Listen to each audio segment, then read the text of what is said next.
Kemudian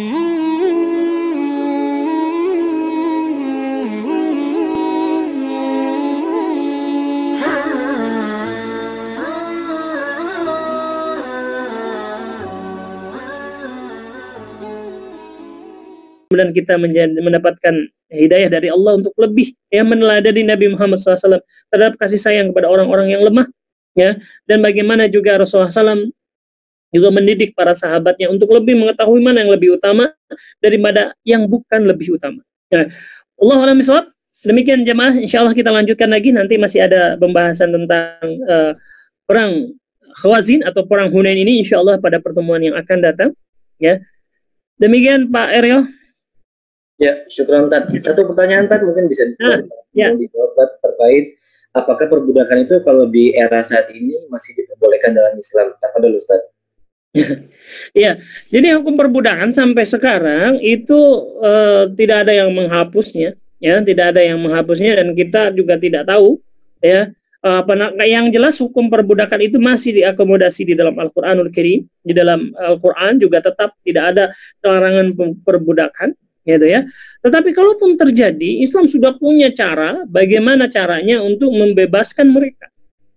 Ya.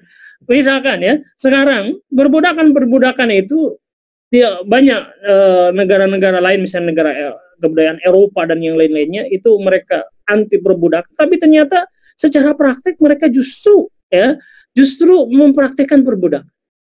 Ya, coba kita lihat misalkan yang kejadian-kejadian kemarin, misalkan tentang anak buah kapal, ya, yang dipekerjakan katanya di kapal-kapal besar, ya, milik yang kejadian di Indonesia itu milik warga negara Cina misalkan, ya, itu terjadi benar-benar perbudakan, ya, perbudakan. Ya. Nah, di dalam Islam memang kita tidak mendapatkan bahwa perbudakan itu dihapus. Ya, tetapi di dalam Islam sudah diberitahukan kalaupun terjadi perbudakan atau masih ada budak, ya, maka hak-hak mereka itu sangat besar di dalam Islam.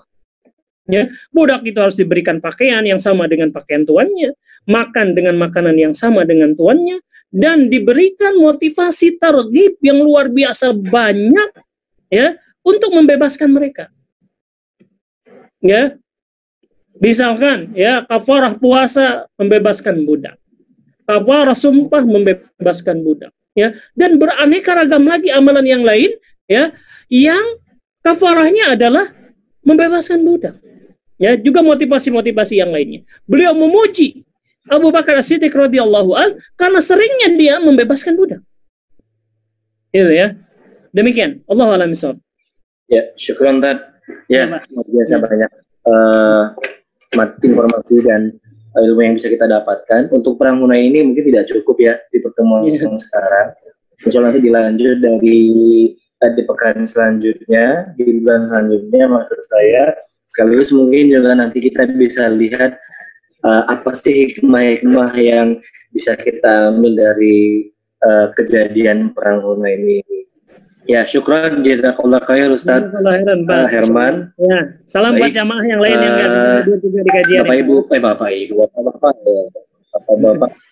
Ya, baik, syukran Tad.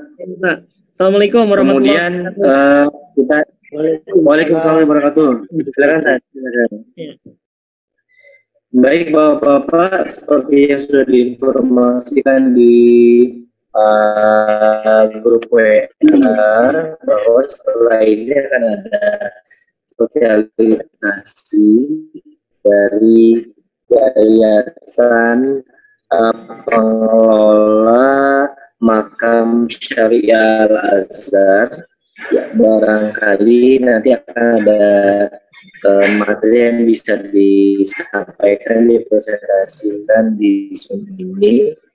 Baik, mohon maaf sudah hadir Pak Wiwit,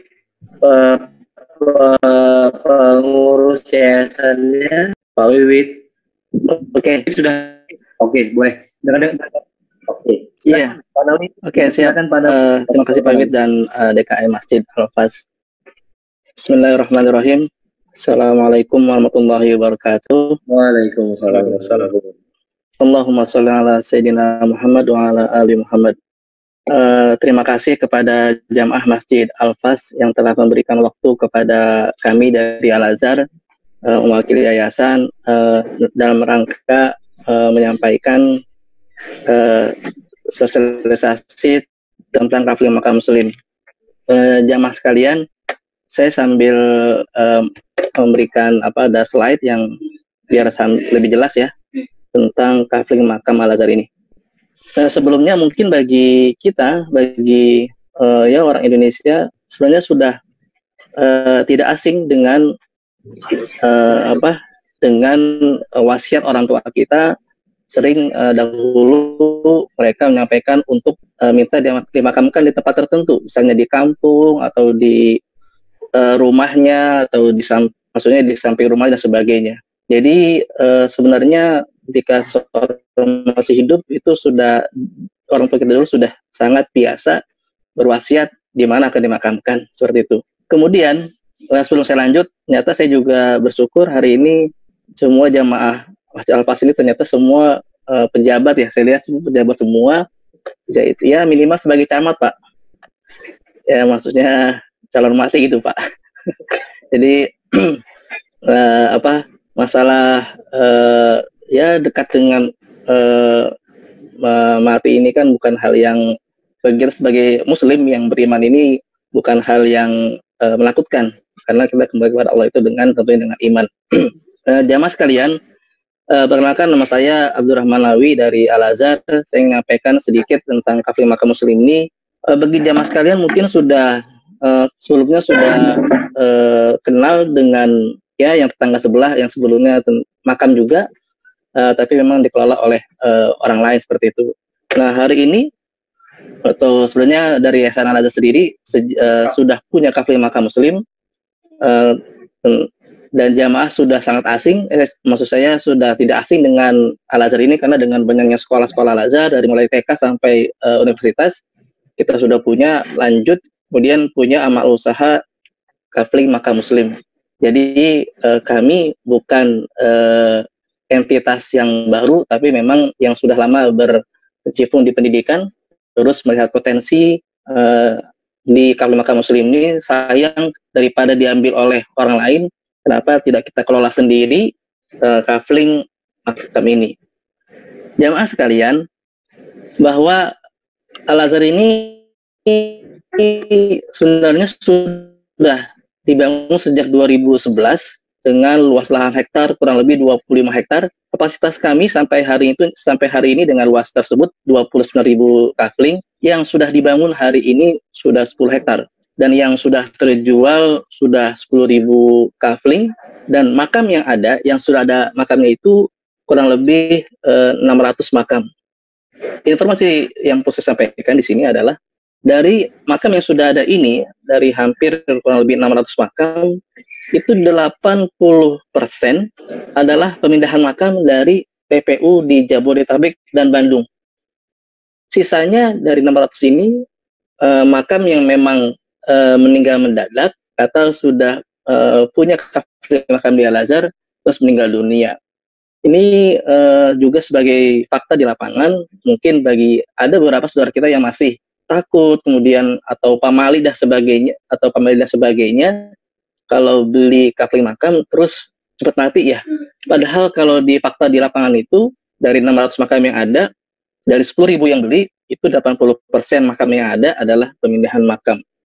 Baru saja juga minggu lalu kami memindahkan makam dari, jadi makam orang tua ini makamnya di villa Pak. Jadi beliau punya villa di puncak sana, kemudian orang tuanya dimakamkan, dua orang ini ibu dan bapak di villanya dimakamkan, terus kemarin dipindahkan ke Al-Azhar. Kenapa? Karena mungkin mereka dahulu berpikir ya mungkin kalau di tempat villanya itu lebih nyaman, dalam arti ada yang ngurus dan sebagainya. Ternyata mungkin setelah angka besar mungkin cukup ya memang tempatnya makam itu ada tersendiri lah ya, tidak digabung dengan perumahan tempat tinggal. Jadi bagi jamaah sekalian, rasanya juga bagi kami kalau untuk persiapan kafling makam ini adalah hal yang sudah sangat biasa. Kemudian konsep lahan makam Al-Azhar yang mungkin jamaah selama ini mungkin kalau dengar yang sebelah misalnya dengan kafling makam yang mewah, kemudian juga yang taruhlah ujung-ujungnya adalah haram dan sebagainya. Kalau di Al-Azhar, karena memang ini adalah yang membangun dan mengelola ini adalah yayasan Muslim, tentunya konsep lahan makam ini kami buat sedemikian rupa sesuai dengan syariat agama Islam. Yang dua poin yang paling penting adalah bahwa Al-Azhar ini sebatas hanya tempat untuk memakamkan jenazah dengan hormat, kemudian hanya sarana ziarah kubur untuk mengingat kematian. Jadi fasilitas kami ini tidak ada yang lain kecuali untuk mendukung pemakaman dan ziarah kubur. Tidak ada playgroundnya, tidak ada misalnya kolam renang dan sebagainya. Jadi fokus kita menyiapkan fasilitas sarana untuk pemakaman dan ziarah kubur. Tidak ada yang lain. Kenapa? Karena untuk menjaga sesuai dengan syariat agama kita, memastikan tidak ada fasilitas yang di luar untuk pemakaman. Jadi inilah yang paling penting bahwa Al-Azhar menyiapkan kafling makam ini sesuai dengan syariat agama Islam. Kemudian, nah ini juga yang paling penting bahwa Al-Azhar ini adalah hari ini satu-satunya satu pemakaman khusus Muslim swasta yang ada di Indonesia. Jadi belum pernah ada sampai hari ini pemakaman yang khusus Muslim yang swasta yang pertama berdiri sampai hari ini. Kalau yang lain mungkin ada beberapa yang campur dan sebagainya, tapi dengan konsep pemakaman yang modern, kemudian juga profesional dan juga dikelola secara syariat, Al-Azhar adalah pemakaman yang hari ini menjadi pemakaman yang terbaik di Indonesia. Kemudian ini adalah bentuk lahan makam kami. Jadi makamnya sederhana, kemudian tersedia jalan setapak. Jadi kalau tepatnya kalau makam kami ini disebut adalah makam yang dikelola sesuai syariat ya.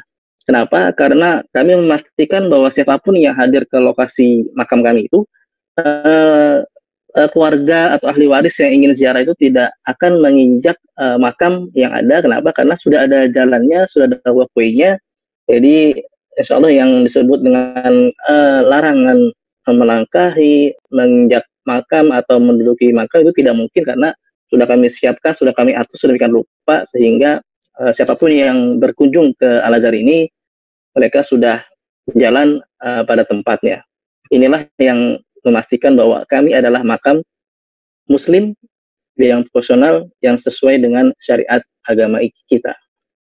Jadi makam sederhana, tidak ada bangunan apapun di atasnya, tidak boleh di keramik, jadi hanya di rumput dan batu nisan. Apapun tipenya, semua sama bentuk makamnya. Yang berbeda hanya nanti aksesoris untuk tembok dan sebagainya, untuk pagar. Kemudian, nah ini juga yang paling penting bahwa di dalam agama kita bahwa untuk pemakaman ini harus secepatnya dilakukan.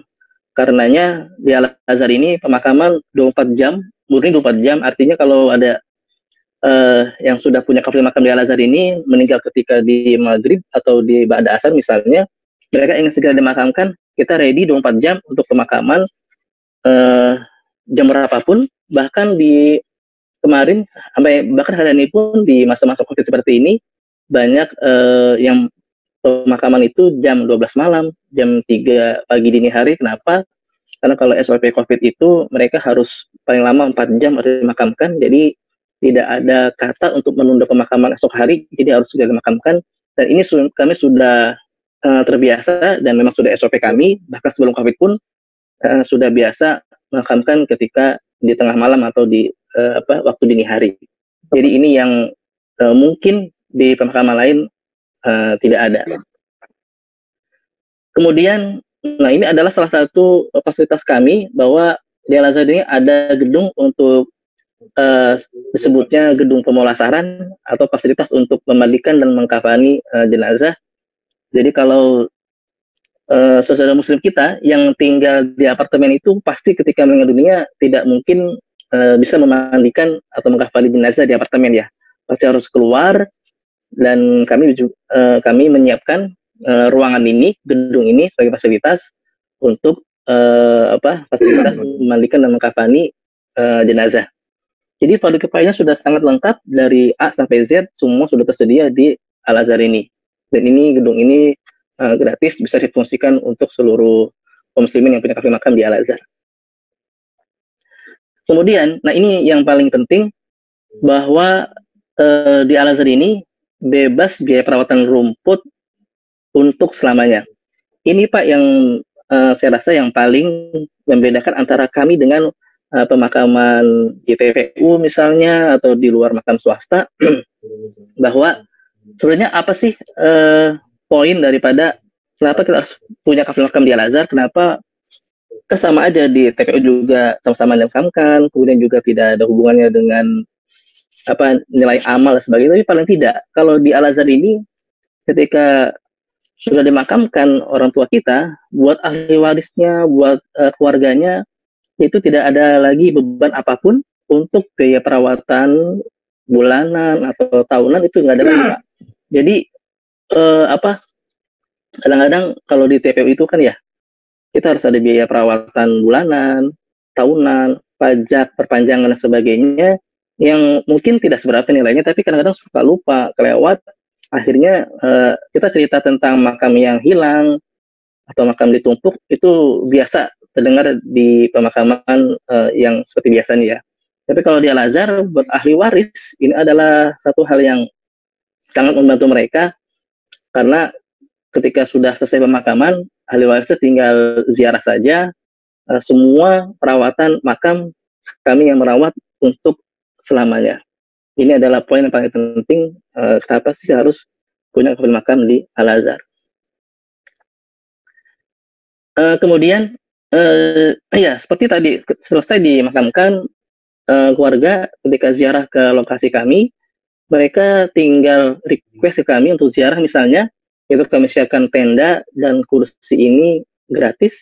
Jadi nggak ada lagi kita misalnya ketika ziarah itu kita akan didatangi oleh orang-orang yang punya jasa dan lain-lainnya. Kalau di Al-Azhar sudah tinggal minta tenda, kursi gratis, mereka nyaman ziarah, tidak ada yang mengganggu, tidak ada yang menawarkan apapun. Mereka biasanya betah di sini, berdoa dan sebagainya. Kenapa? Karena kami siapkan sedemikian rupa agar warga aman, nyaman ketika ziarah. Kemudian, nah ini adalah security Pak. Jadi security ini 24 jam menjaga di lokasi kami, memastikan bahwa yang hadir ke Al-Azhar ini adalah orang yang memang punya kepentingan. Jadi tidak mungkin orang yang tidak punya kepentingan hadir ke Al-Azhar atau mengganggu kenyamanan di Al-Azhar, seperti itu. Nah, ini adalah juga sertifikat. Jadi setiap konsumen yang membeli kafil makam di Al-Azhar ini dapat sertifikat Pak dari Yayasan Al-Azhar untuk memastikan bahwa tidak mungkin makam itu tertukar atau hilang, karena sudah ada sertifikatnya dari yayasan. Nah, sedikit saya ingin sampaikan, ada tipe umum di Al-Azhar ini, ada 3 tipe makam yang secara umum. Pertama, tipe single. Ini bentuknya hanya berjajar, panjang seperti itu.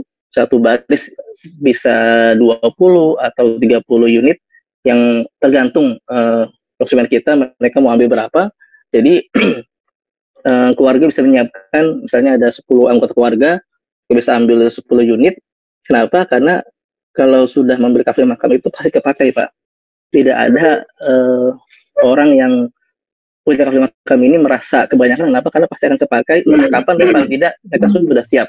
Jadi ketika nanti ziarah tidak tercerai-berai, semua akan kumpul di Al-Azhar untuk ziarah. Jadi efektif, efisien, tidak kemana-mana. Terus misalnya ada pertanyaan gini Pak, gimana kalau misalnya meninggal di Mekah dan sebagainya? Kalau makam kita ini bisa dipakai oleh siapapun. Jadi kalau sudah punya, nah kita bisa juga wakafkan kepada orang lain. Jadi khawatir kalau sudah punya di sini ya tidak harus dipakai sendiri, bisa dipakai oleh orang lain dan sebagainya. Kemudian ada tipe double, ini untuk pasangan. Misalnya mereka merasa, oh ini tipe double untuk pasangan, ada tambahan pagar tanaman, dan tentunya juga berbeda dengan yang tipe single. Kemudian juga ada tipe family untuk 4 orang, ini juga sama, ada berupa pagar tanamannya. Jadi mereka privasi lebih sedikit terjaga, kenapa? Karena sudah ada pagar tanamannya.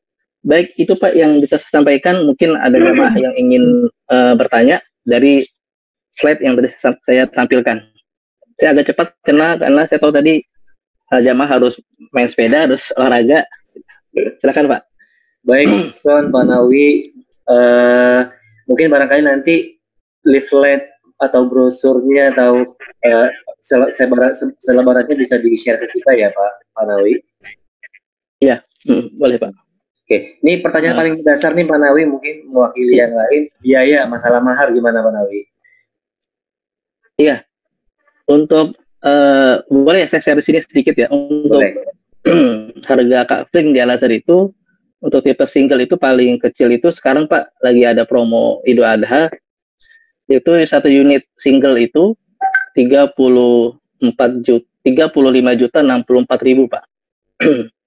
Jadi harga single itu 35.064.000, itu harga tersebut sudah termasuk harga kafling, biaya perawatan dan pajak untuk selamanya. Seperti itu. Hanya pembayaran sekali di muka aja ya Pak Nawi ya. Nggak ada pembayaran lain di belakang nanti ya, yang rutin per tahun. Nanti tapi nanti Pak ketika ada kedukaan kita ada tambahan biaya layanan untuk memandikan, mengkafani, kemudian ada biaya paket prosesi pemakaman, ada tambahan batu nisan. Itu Pak poin-poinnya. Di kisar berapa biaya tambahannya Pak Nawi? Tambahannya totalnya yang wajib itu 11.900.000. Okay. Kalau ditambah opsionalnya itu 15.400.000 Pak. Ya, baik. Ya, barangkali cukup ya. Nanti bisa di-share Pak ke Pak Wiwit ya. Selebarannya untuk kami coba sebarkan ke jamaah-jamaah di Sinbagin Resident. Oke, siap Pak. Ya. Baik Pak Nawi, syukron, jazakallah khair. Mudah-mudahan usaha dan juga niatan yang baik untuk bisa mengelola makam secara syar'inya dimudahkan, dilancarkan oleh Allah Subhanahu wa taala. Amin. Ternyata penting juga kita mempersiapkan kematian itu dengan sedini mungkin ya. Ya, baik Bapak-bapak sekalian, demikian tadi sharing informasi dari Yayasan Pengelola Makam Syariah Al-Azhar di Karawang ya, Pak Nawi, betul ya, di Karawang ya? Ya betul Pak, Karawang Timur Pak. Ya, di Karawang. Bagi yang sudah berminat ya untuk menyiapkan rumah masa depannya, kalau kata Pak Sigit, bisa dipersilakan dipersiapkan, kemudian menghubungi Pak Nawi atau Pak Wiwit nanti ya perantaranya yang ada di Sinbagin Residence. Demikian Bapak-bapak, kita cukupkan ya kajian dan juga paparan dari Yayasan Al-Azhar. Kita tutup dengan doa kafaratul majlis. Subhanakallahumma wa bihamdika asyhadu an la ilaha illa anta astaghfiruka wa atubu ilaik. Terima kasih. Assalamualaikum warahmatullahi wabarakatuh.